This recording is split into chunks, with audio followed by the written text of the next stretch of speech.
오늘은 크리스마스입니다. 이번 주간 아이들의 얼굴을 보니까 엄청 기대와 기쁨 가운데 들떠 있는 모습을 발견할 수 있었습니다.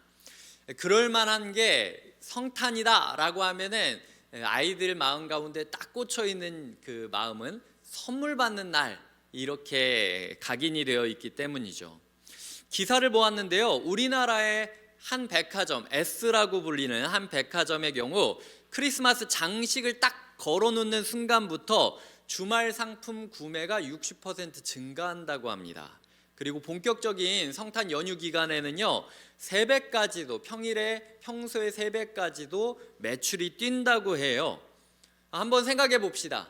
오늘 내가 어떤 선물을 받으면 가장 행복할까? 내 가족에게 어떤 선물을 받으면 가장 행복할지, 하나님께서 지금 우리한테 오셔서 너 나한테만 얘기해. 가족한테 뭐 받고 싶니? 그러면 내가 오늘 줄게 라고 얘기하면 뭐라고 얘기하실지 한번 머릿속에 생각해 보셨으면 좋겠습니다. 한번 잠깐 10초 정도 생각을 해볼까요? 딱 떠오르는 거, 오늘 가족에게 받고 싶은 선물. 자, 그러면은 그냥 하늘을 보면서 한번 이야기해 보도록 하겠습니다. 하나님, 저 요거 받고 싶어요. 한번 해볼까요? 시작. 하나님,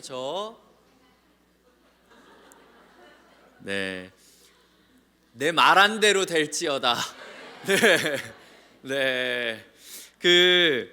지난해 우리나라 직장인이 꼽은 원하는 선물 1위 통계를 한 결과를 보았습니다. 남녀를 불문하고 모든 직장인이 바라는 선물 1위가 있었는데, 그건 바로 무엇이냐?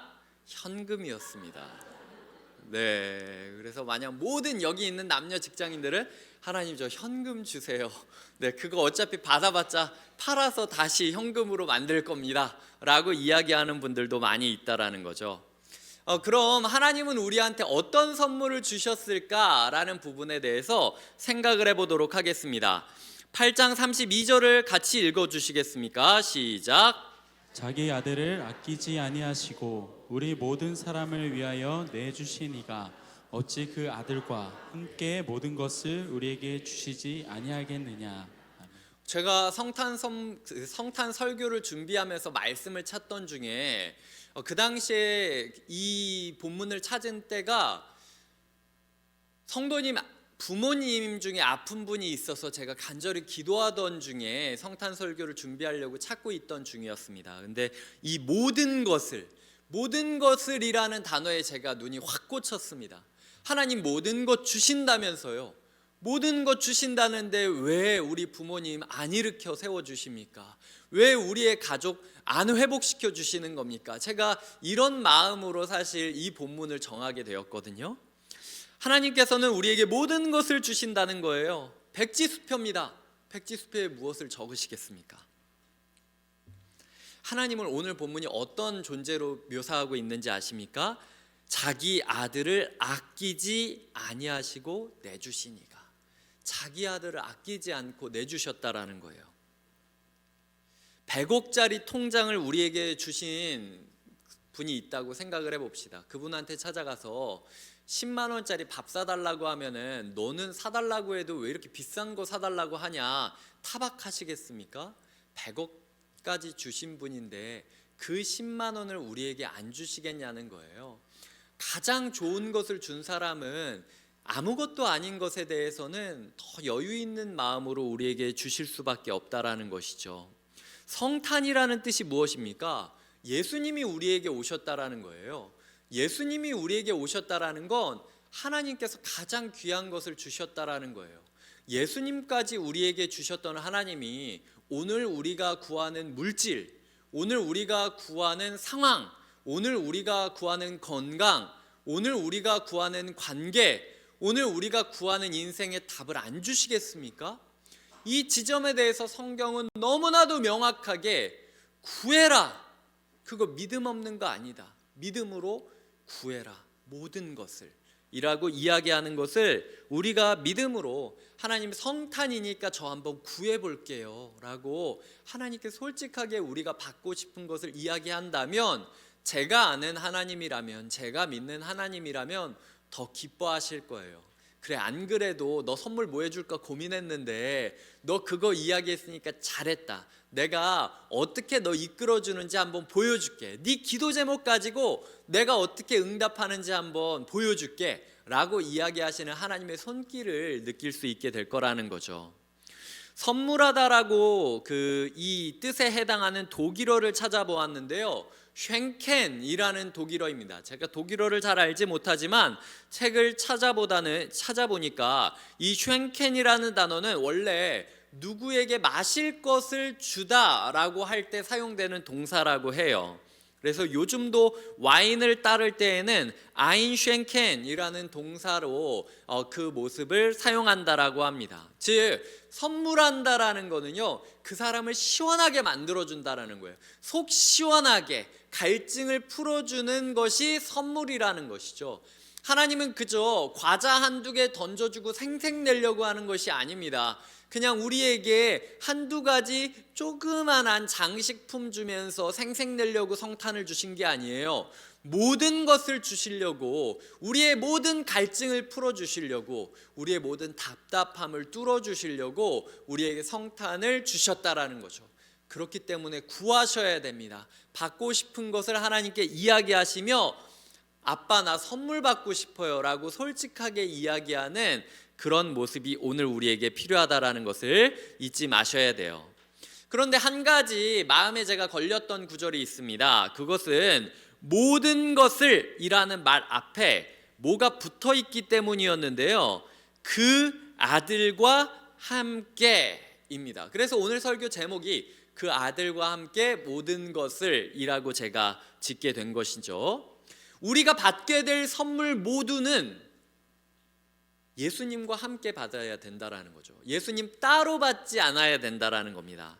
예수님과 함께 있어야만 주어진다라는 것을 잊지 마셔야 돼요.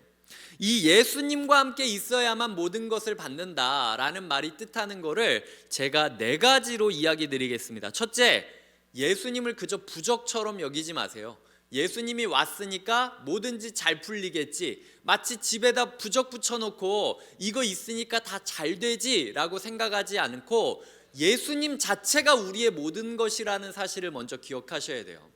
마을이 있습니다. 영화 같은 걸 보면은요, 뭐 서부 영화도 그렇고 무협 영화도 그렇고요, 이 영웅 영화들을 보면은요, 마을이 있고 불량배가 있고 괴롭히는 사람들이 있습니다. 어떤 영웅 같은 센 사람이 딱 들어오니까 그 사람이 그 마을에 있다는 것만으로도 그 마을이 평화로워지게 되는 거예요. 그 사람 자체가 그 마을에 평화를 가져다주는 선물인 겁니다. 예수님이 우리 곁에 있다라는 것 자체가 우리에게 선물이 되고 있다라는 거예요. 나는 모르겠지만 예수님이 나와 함께 있다라는 것만으로도 나를 지켜주는 존재라는 것을 우리는 기억하며 우리의 모든 것 대신 예수님에게 감사하는 마음이 필요하다. 이것이 그 아들과 함께 모든 것을 이라는 단어가 뜻하는 첫 번째 의미고요. 두 번째는 예수님과 함께 모든 것을 받는다는 건 그 받는 것들이 다 예수님에게 어울려야만 한다라는 것이죠. 예수님에게 어울리는 식탁은 무엇일까요? 하나님 저 밥 먹고 싶어요.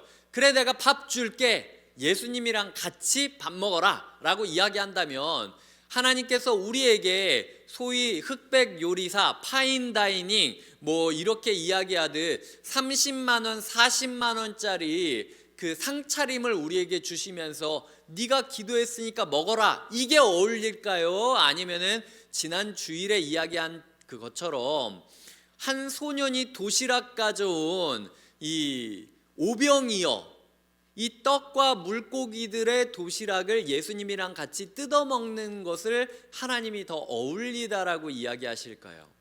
내가 원하는 사람들이랑만 밥을 먹는 그 자리를 하나님이 어울리다 하실까요?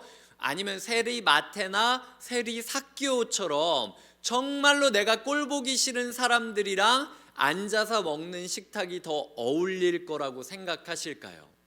우리가 모든 것을 구하는 기도를 해야 될 때 모든 것을 구하지만 그게 항상 예수님이랑 같이 물려 있다라는 것은요, 예수님이랑 어울리지 않는 모든 것은 제거된다라는 뜻이기도 해요.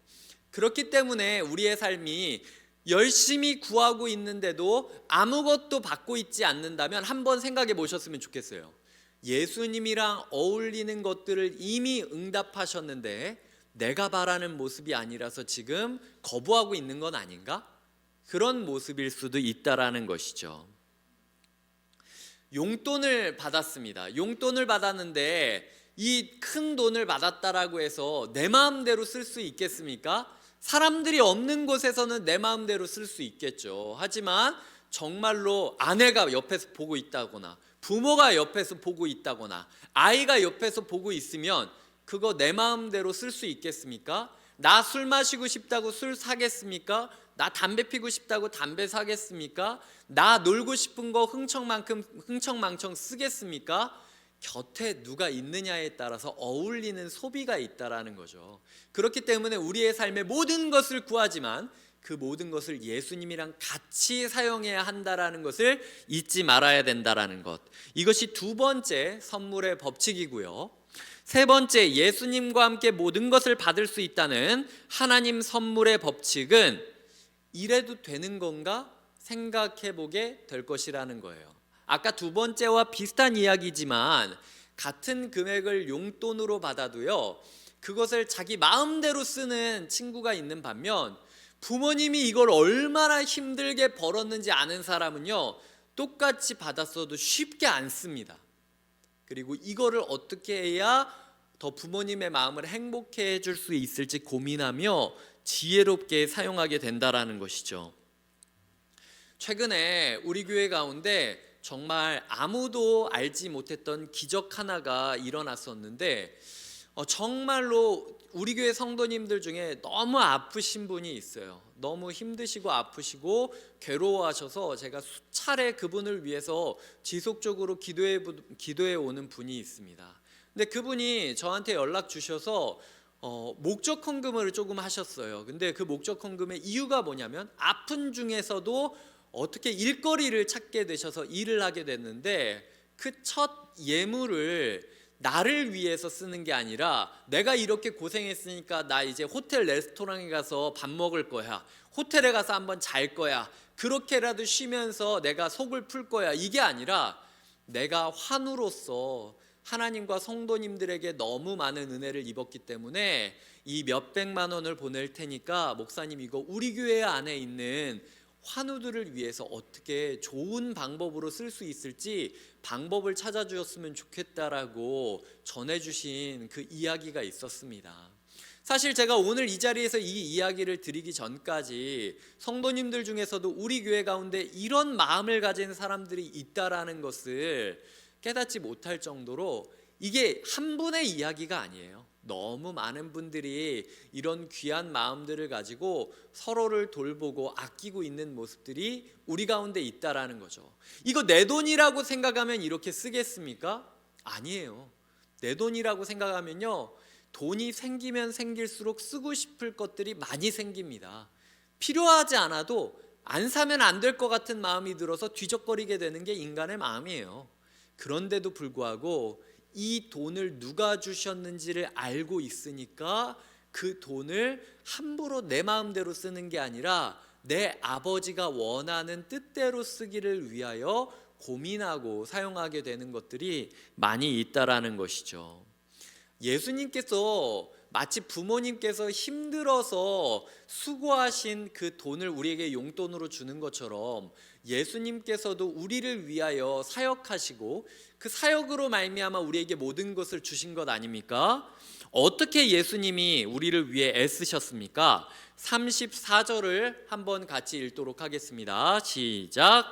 누가 정죄하리요? 죽으실 뿐 아니라 다시 살아나신 이는 그리스도 예수시니 그는 하나님 우편에 계신 자요 우리를 위하여 간구하시는 자시니라. 죽으실 뿐 아니라 다시 살아나셨고 그리고 지금도 우리를 위하여 간구하신다. 죽으셨고 다시 살아나셨고 간구하신다. 우리 부모님 중에 아이를 위하여 죽을 수 있는 사람이 있습니까? 저는 이 자리에 있는 부모님 중에 대부분이 아이를 위하여 죽을 수도 있다라고 저는 생각하고 있어요. 저 또한 그렇기 때문이죠. 하지만 다시 살아날 수 있는 분 계십니까? 죽을 수는 있어도 다시 살아날 수는 없는 게 우리의 한계예요. 하지만 예수님은 우리를 위하여 다시 살아나셨다라는 거죠. 그리고 지금도 우리를 위하여 기도해 주고 계셨다라는 것입니다. 눈을 감고 사랑하는 사람을 위하여 기도해 보면은요, 솔직히 1분 기도하는 것도 좀 길게 느껴질 때가 있어요. 그런데 예수님은 하늘에 올라간 그 순간부터 지금까지 우리를 위하여 기도하고 있다라는 거죠. 우리가 태어나기 전부터 우리를 위해 기도하시고, 우리가 태어난 순간부터 우리를 바라보시며 기도하시고, 우리가 눈을 감고 자는 그 순간에도 우리를 위해 기도하시는 게 하나님의 사랑이라는 것입니다. 그 기도의 음성을 들으면은요, 우리가 무엇을 구해야 되고 어떻게 사용해야 되는지를 깨닫게 돼요. 예수님이 나를 이렇게 기도하고 있구나. 그러니까 나는 이렇게 살아가야겠구나. 이걸 깨닫는 것이 하나님 선물을 받는 네 번째 법칙입니다. 첫 번째 법칙은 부적 같은 존재가 아니라 예수님 그 자체가 모든 것이다. 두 번째로는 예수님과 어울릴 만한 것들을 받게 될 것이다. 그러니까 엉뚱한 거 구하지 말아라. 세 번째로는 이미 받은 것들을 어떻게 사용해야 될지 예수님을 바라보면서 결정해야 되는데, 네 번째로는 그것을 어떻게 결정하느냐? 예수님의 기도 소리를 듣기 위하여 청각과 시각과 마음을 집중해야 된다. 예수님의 기도 소리를 들으며 우리가 살아가는 법을 배울 때 하나님이 우리를 위하여 주신 모든 선물을 올바르게 활용할 수 있게 될 것이다 라는 것입니다. 이 어르신들이나 아니면 낯선 사람에게 선물을 주었을 때 이게 작동법이 너무 어려워가지고 사용하지 않는 경우들이 있어요. 하나님께서 우리에게 모든 것을 주신다라고 했는데 그 모든 것을 틀 수 있는 작동법이 이 네 가지라는 것이죠. 그렇기 때문에 이 네 가지를 우리가 고백하고 기억하고 살아내면서 하나님께서 주신 모든 것을 사용하게 된다면 우리의 성탄절은 12월 25일만 되는 것이 아니라 1년 365일을 성탄처럼 선물을 받으며 보낼 수 있다라는 것이 하나님께서 우리에게 주신 말씀이라는 겁니다.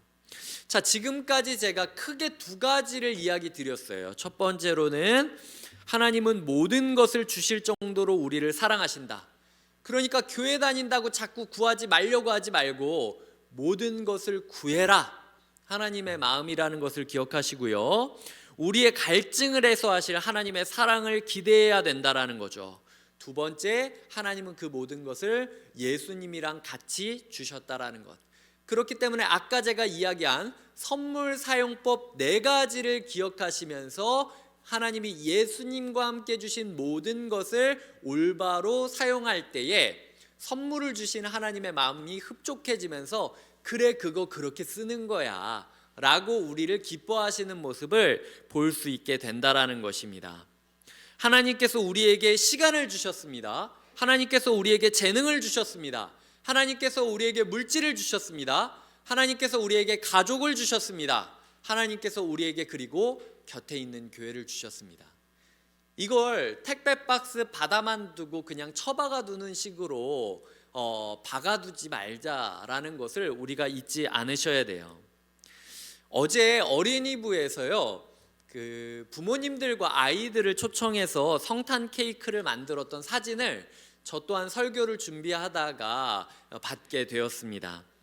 케이크를 주는 것 자체도 큰 선물이죠. 하지만 어린이부 교사들이 아주 멋지게 차려입고 사람들을 환대하고 배려해 주면서 그리고 가르쳐 주면서 함께 케이크들을 만들어 갈 수 있는 그 추억을 만들어 줬다라는 것, 그 시간 자체가 케이크보다 더 귀한 선물이 될 수 있다라는 것을 기억하셨으면 좋겠어요. 꼭 비싼 돈을 들여야만 귀중한 선물을 받을 수 있는 건 아니라는 뜻이에요. 어제 제가 유치부로부터 사진을 받았습니다. 유치부 교육자와 교사 몇몇 분들이 차로 풍선과 선물들을 이렇게 한아름 싣고 거의 경주를 하듯 달리면서 아이들 집 앞에서 문 앞에서 그것들을 나눠주고 사진을 찍은 웃음이 가득 담긴 사진이었습니다. 아이들에게 있어서는요, 그 유치부 아이들에게 있어서는 내가 그래서 뭐 받았어? 라고 끝나는 것이 아니라 문을 열고 맨날 교회에서 보던 그 교역자와 선생님들이 눈앞에 있다라는 것 자체가 사실 귀한 선물이었다라는 거죠. 저는 그게 우리 교회가 추구하는 지향점이라는 생각들을 하게 돼요. 어제 제가 카카오톡 채팅방 중에 몇몇 채팅방 중에서 랜덤 게임을 하는 것들을 보았습니다. 저도 2개나 받았습니다. 이 선물들을 랜덤으로 올려놓고 눌러서 서로 당첨을 확인하는 건데, 제가 그렇게 운이 있는 사람이 아닌데 하여튼 곁에 있는 교회랑 연관지으면 운이 막 차고 넘치는 것 같아요. 제가 2개나 받아가지고 아주 기쁨이 2배였습니다.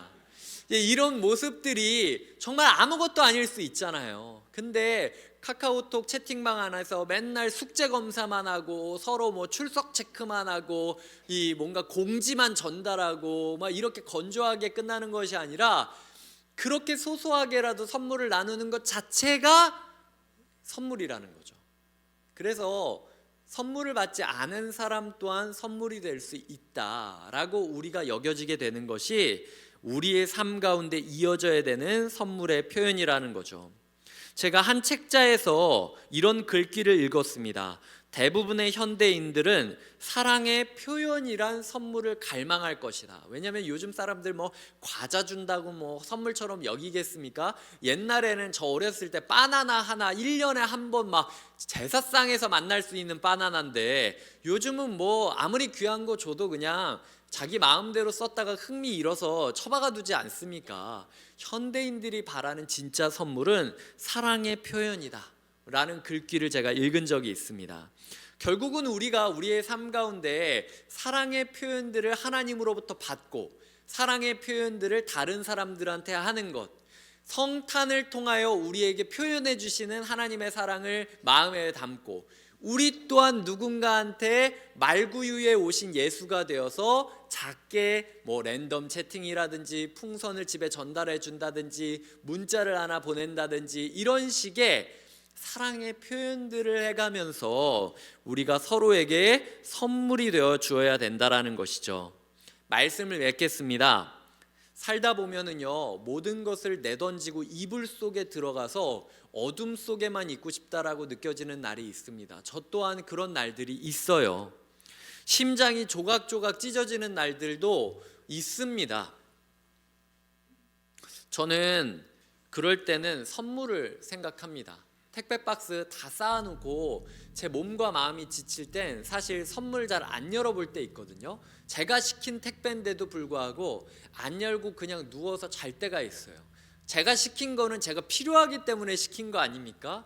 그 정도의 여유도 없을 때가 있다는 거예요. 하지만 그때 조금만 마음을 풀고 그 택배를 뜯으면 내 돈 주고 내가 산 건데도 불구하고 그래 이거 필요했었지라고 생각하면서 또 기분이 풀려요. 하나님께서 우리에게 주신 시간들을 올바로 풀어가십시오. 물질들을 올바로 풀어가세요. 관계들을 올바로 풀어가세요. 눈앞에 보이는 사람들, 하나님 왜 저런 사람들을 맨날 내 곁에 주셔가지고 맨날 불평하고 원망하고 시기질투하고 나를 경쟁심을 가지고 여기고 오해하고 이렇게 생각할 수 있겠지만요, 그거 택배 박스 안 뜯어서 그런 거예요. 뜯으면요 그 안에 예수가 있습니다. 뜯으면 그 안에 사랑이 있어요. 그렇기 때문에 아직 우리가 미숙한 관계 가운데 아니면 낯선 시간 가운데 당황스러워하고 있다면 아직 내가 택배 박스를 안 뜯은 거구나 생각을 하면서 조금만 여유를 가지고 그 사람 안에 있는 그 시간 속에 있는 예수님의 흔적을 찾아가기를 부탁드립니다. 또한 선물 포장지를 찢을 때 찢어지는 소리를 듣고 제가 그런 묵상을 한 적이 있었어요. 제 인생 가운데서도 심장이 조각조각 찢어지는 것처럼 아픈 마음들, 아픈 말들, 그리고 찢어지는 듯한 관계들을 경험할 때도 있지만 그럼에도 불구하고 이거 선물 포장지 뜯어지는 거라고 생각하자. 내가 느끼기에는 이게 모든 것이 찢어지는 것처럼 여겨지고 절대로 회복되지 않을 것처럼 여겨지겠지만 선물 포장지라고 생각한다면 찢어진 속에 무언가가 시작될 것을 믿고 있자라는 마음으로 그래 이 관계의 찢어짐조차도 선물 포장 뜯는 거라고 생각하자. 그래 이 마음이 찢어지는 것조차도 선물 포장지 뜯어지는 거라고 생각하자. 예수님께서 더 귀한 걸로 주실 것이다. 이렇게 믿으면서 살아가게 되어야 한다라는 것이죠. 이제 인생이라는 선물을 끝까지 열어보시고 그 안에 주신 모든 것을 누리시는 한 주가 되시기를 주님의 이름으로 축복드립니다.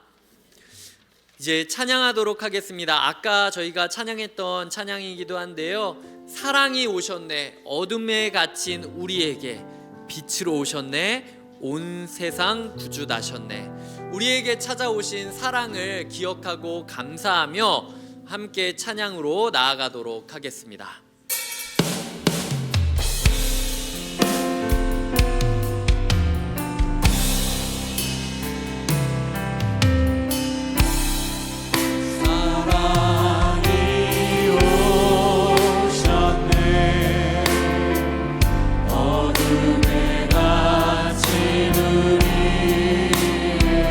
빛으로 오셨네.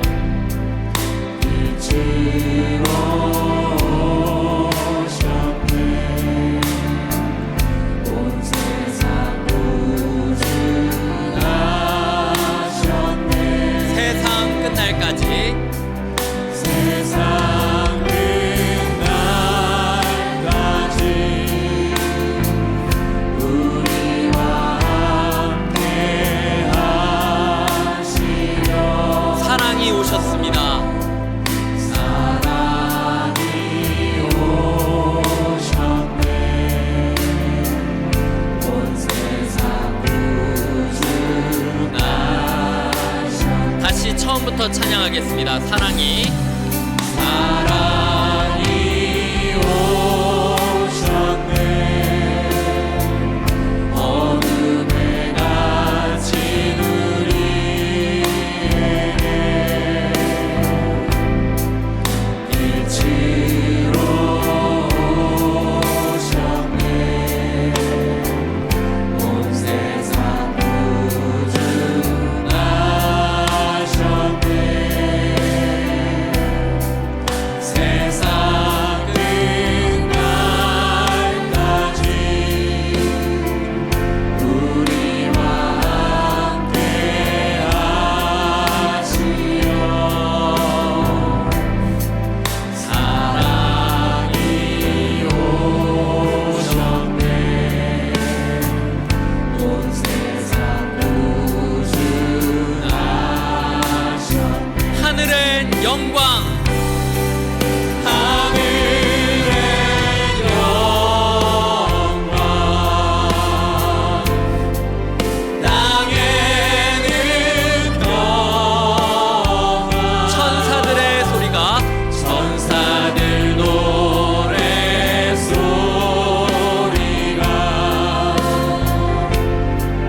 이제 나의 노래 되어 이 땅에 외치네. 이 땅에 사랑이 오셨네. 사랑이 오셨네. 우리와 함께 하시네. 임마 다 같이 일어나 찬양합시다. 하늘의 영광, 땅에는 평화. 하늘의 영광,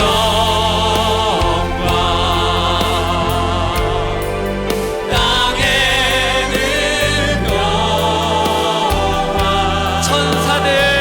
천사들 노래소리가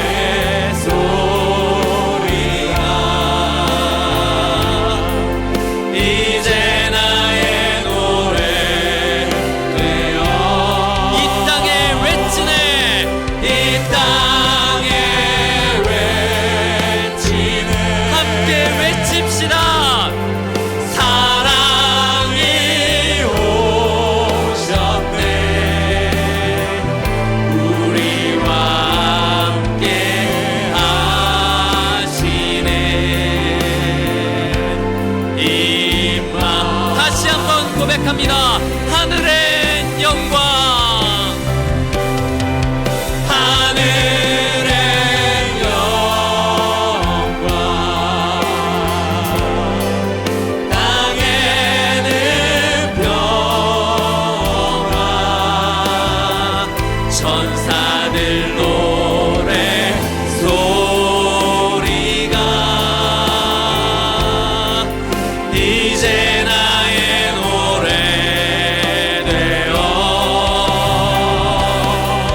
하나님 감사합니다. 우리 곁에 계셔 주시고 우리와 함께하여 주시니 그것이 우리에게 가장 귀한 것임을 고백합니다. 모든 것을 주신다라는 하나님의 응답 앞에 우리가 모든 것을 구하게 하여 주시옵소서. 하나님께서 주시는 모든 선물의 포장지를 바로 뜯을 수 있도록 인도하여 주시옵소서. 하나님이 주시는 선물의 사용법들을 익히기를 원합니다. 예수님이 우리의 모든 것 되심을 감사함으로 받게 하여 주시고 예수님과 어울리는지 살피며 예수님의 뜻을 구하며 예수님의 기도 소리에 집중하고 그 기도 소리를 결로 따라가며 하나님이 주신 모든 것을 누리게 하여 주시옵소서. 우리의 시간이 하나님 선물 되게 하여 주시고 우리의 물질이, 우리의 관계가, 우리의 인생이 하나님의 선물이 되게 하여 주시옵소서.